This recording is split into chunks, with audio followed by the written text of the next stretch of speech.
Madam President, members of the Board of Trustees, members of the faculty and administration, honoured guests, honoured graduates, parents and friends, I'm most touched by your very warm welcome and for the very kind words of your President.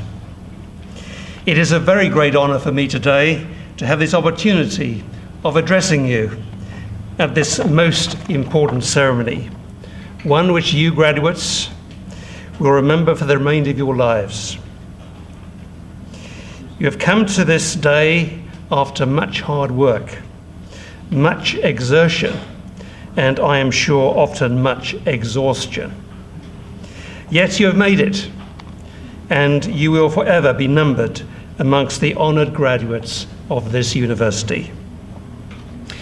Life is a journey, one with many opportunities and pitfalls. The world is changing at an increasingly fast pace. I graduated in 1969 when the world was a vastly different place from what it is today. The challenges before us all sometimes seem insuperable. That was certainly the case in my own country, the United Kingdom, when it seemed almost certain that England would be invaded by the Nazis in 1939, the first invasion for 900 years. The apprehensive British nation feared what the new year would bring. On Christmas Day, 1939, with England already at war, King George VI addressed the nation, not with words of courage, such as, "Be brave and fight to the bitter end." No, he advised a better way. He addressed the anxious nation with these words of faith, courage and encouragement, penned by Minnie Haskins in 1908. And he said this: "I said to the man who stood at the gate of the new year, 'Give me a light that I may tread safely into the unknown.' And he replied, 'Go out into the darkness and put your hand in the hand of God. That shall be to you better than light and safer than a known way.'" King George closed with these words of his own, "And may that almighty hand guide and uphold us all." Those words are as true today as when they were written, as you embark on your respective careers in a very uncertain world. As you go through life's gateway into the future, put your hand in the hand of God, and he will lead and guide you. Not that guidance is always easy to discern. God called me to his full-time service on the 6th of March 1963. As you have heard, at that time I was studying law. I gave up my studies for a time and entered theological college. Yet people kept telling me to continue with my law studies, seemingly in contradiction to God's divine call. In theological college, I had the same confusion in my mind. The future was cloudy. To add to the confusion, I felt God had called me to teach in theological colleges overseas. But then in the first year of my Bachelor of Divinity degree, I failed the examinations. What should I do? All my dreams and my calling were enshrouded in fog. My mentor at the time was my godly mother, but she was gravely ill, dying of cancer at an early age. In my second year at college, one day at midnight, I got a telephone call. It was my mother who told me, "John, I am at the pearly gates." First thing next morning, I flew back home, and all of us 4 children each had half an hour alone separately with our mother before she died that night. I discussed with her my call from God and my total confusion. What should I do? Should I complete my law studies or continue with theology? Wisely, she gave me no specific advice, but gave me a lasting principle to live by. Just 6 words. Trust the Lord to guide you. It was the same advice as King George had told the nation 30 years before. Those words have guided me ever since. Life is a daily pilgrimage. We do not know what will happen from one day to the next. But one thing is certain, we are assured of God's grace, presence, and guidance. There is one other thing my mother told me in those precious minutes before she died. She said, "John, you've been a good boy." I suppose every mother would say that hours before dying. But those words are my most precious memory. Even now I strive with every part of my being to make every day of the remainder of my life count, so that on the day when I meet my Maker, he will say, "John, you've been a good boy. Well done, good and faithful servant." Graduates and all of you, make every day of your life count for eternity. Time is valuable. Value it. Make the most of it. Don't waste it. Make use of the opportunities you have, while at the same time seek balance in life, making time for relaxation, leisure, and enjoyment. There was one piece of wise advice I received in my first year at college. Our Greek tutor led the chapel service one morning. One of the things she said was, God does not call us to a place, he calls us to himself. That's a generalism, of course, because God does call us to places from time to time. But the point she was making was that God calls us primarily to himself. He invites us to put our hand in his, and together we undertake our earthly pilgrimage. At college, I continued with my theological studies, but instead of continuing with the degree course, I took the diploma course, which was not sufficient for me to teach theology overseas. So to keep my options open, I resumed my law studies simultaneously with my theological studies, incidentally without telling any of my college tutors. None of them were aware of it. And I was thereby called to the English bar, and instead of having a hat like this, I was awarded a wig. When the time came for me to leave college, having completed my studies in theology, the staff at the college advised me to go into Christian administration, which they identified as my gifting, which I did. I had a passion for good biblical theology, which is why I wanted to teach it in the first place. I joined the staff of the World Evangelical Alliance, whose theological work had just started the year before. As you have heard, I visited seminaries in India, all over India, and then went to Singapore, where I facilitated the opening of the Asia Theological Association.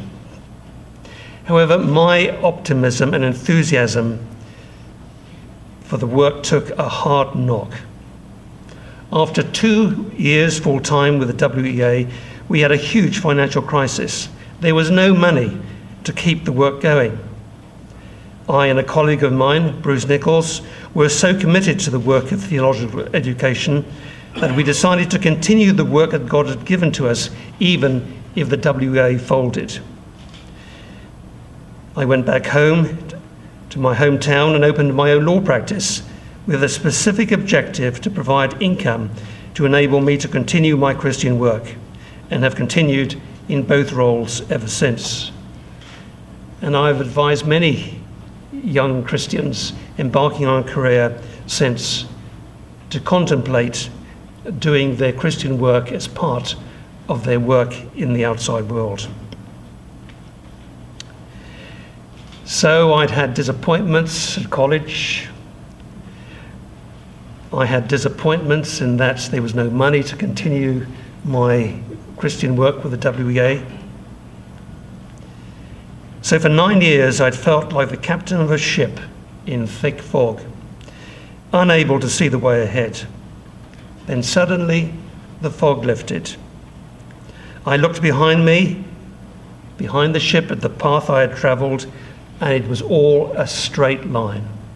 God had led all the way. I had thought I had been the captain, but another captain had been in charge all the time. He had planned a route for me that I could never have worked out for myself. Failures had been part of God's plan. Not something I would have chosen, but something he planned to make me a better person. This experience taught me a fundamental principle that I have sought to keep in the forefront of my mind throughout my working life. It is to put my hand in the hand of God and let him lead me from day to day, wherever he will and in whatever work. I should have no preconceived ideas as to what he has for me next. You should have no preconceived ideas either as to what God has for you, because he has made every person different. Don't try to be someone else. Always be yourself. He has a special work which only you can do. How can we do this in practice? If I'd had a human mentor during my working life, I would have sought to spend time with him, benefiting from his wisdom and thinking out possibilities and the road ahead. I would advise you to have the benefit of human mentors. But even more than that, I would suggest that you spend time daily with your divine mentor and read a portion of the Bible, which is the textbook of wisdom and guidance which God has provided for us all. This country, my country, and most of the Western democracies are in a mess. We have jettisoned the divine wisdom which we find in the Bible. Our world is becoming ever more secular.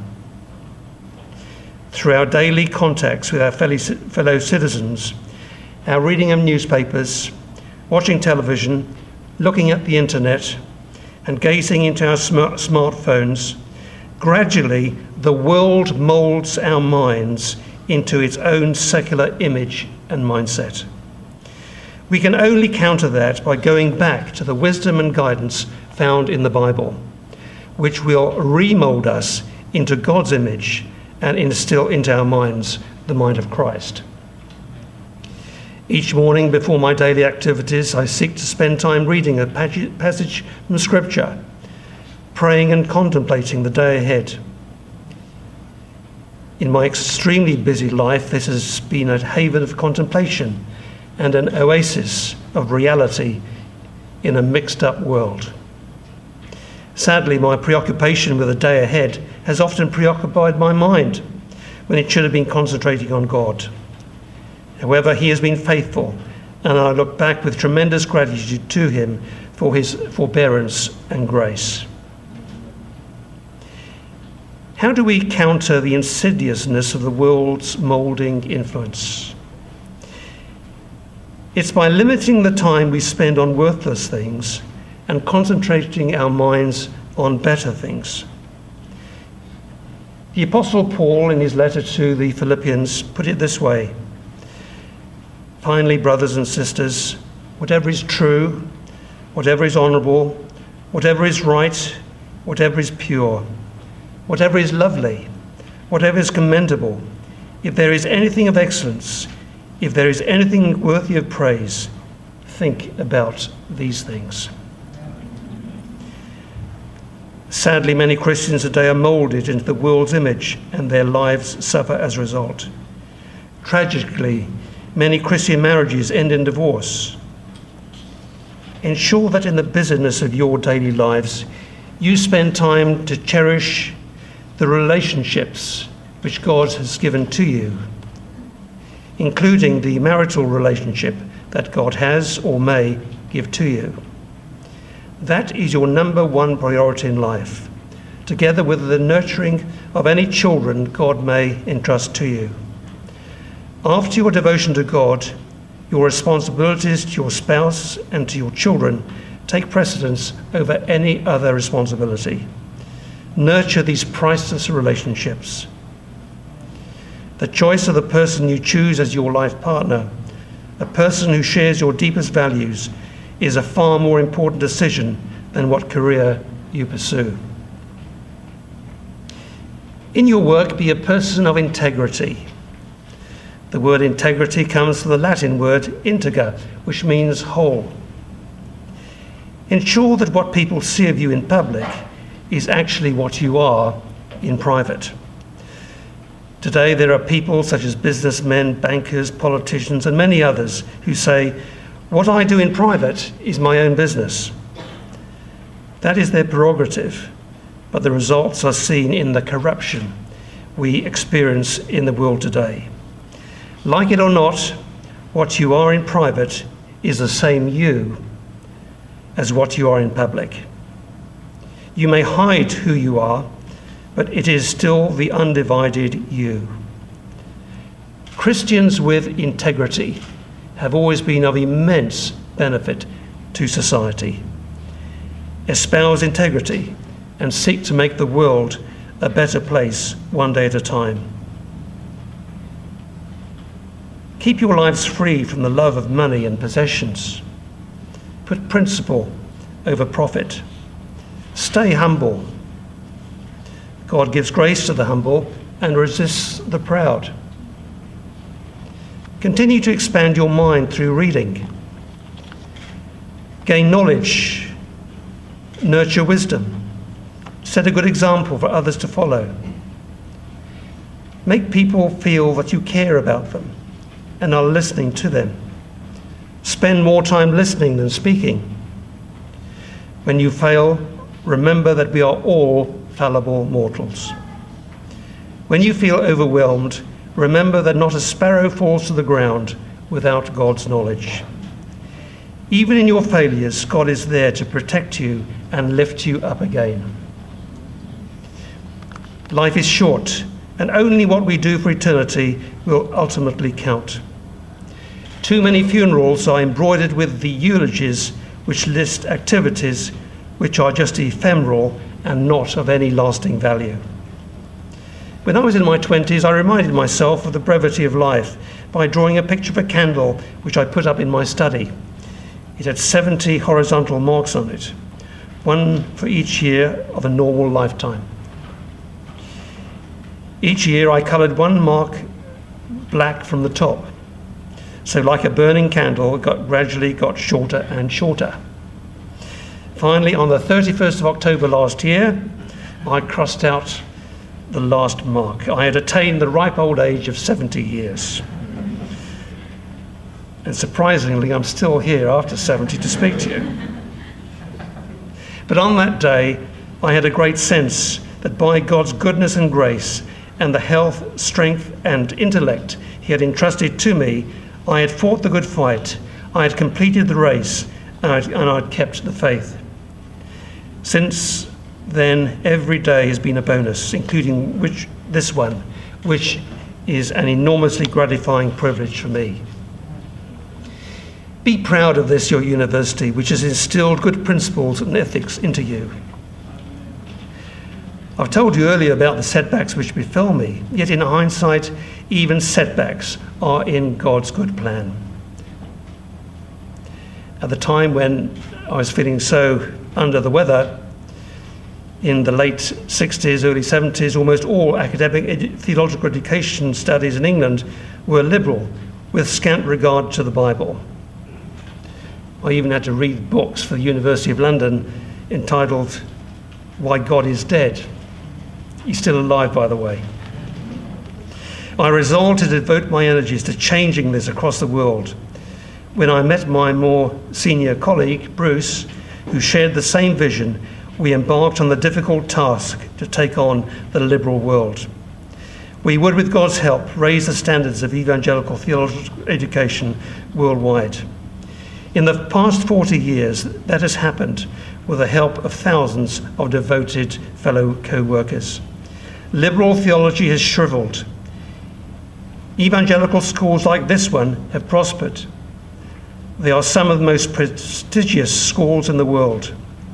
This university is in that proud tradition of having a strong Christian foundation, the only foundation on which a just society can be based. Princeton, Yale, and Harvard all started as theological colleges with Christian foundations. These have been lost. Olivet and other universities are taking their place to give this confused world the moral compass it desperately needs. Be proud of your heritage here at Olivet. Amen. I wish you and your families God's continuing blessing.